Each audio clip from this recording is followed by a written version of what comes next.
Welcome to our Ultimate Gaming PC Showdown. Today, we're diving deep into a comparison between the STGAubron Gaming Desktop and the Dell XPS 8960. We'll explore their specifications, performance, and value for money to see which one comes out on top. Whether you're a casual gamer or a hardcore enthusiast, this video will help you make an informed decision.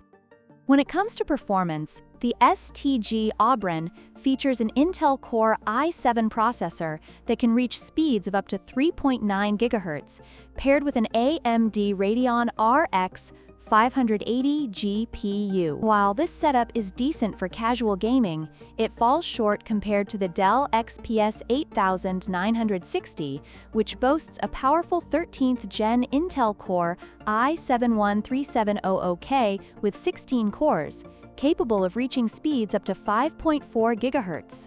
The XPS also includes an AMD Radeon RX 6700 XT, providing superior graphics performance for demanding games and applications.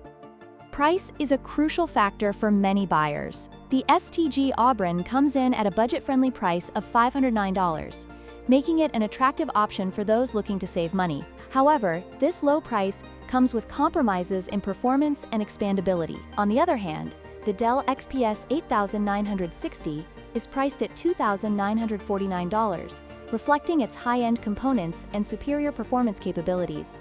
For gamers who demand the best, the investment in the XPS may be justified. In terms of features, the STGAubron stands out with its RGB lighting effects and comes bundled with peripherals like a gaming mouse and keyboard, making it a visually appealing option for gamers. However, the Dell XPS 8960 offers significant advantages in storage capacity, featuring a 1TB NVMe SSD and a massive 12TB HDD, along with a 2-year warranty for peace of mind. While the STGAubron focuses on aesthetics, the XPS prioritizes functionality and expandability. In conclusion, the choice between the STGAubron and the Dell XPS 8960 ultimately depends on your gaming needs and budget. If you're looking for an affordable entry-level gaming PC with some flair, the STGAubron is a solid choice. However, for those who demand top-tier performance and are willing to invest, the Dell XPS 8960 is the clear winner. Don't forget to like, share, and subscribe for more comparisons and reviews.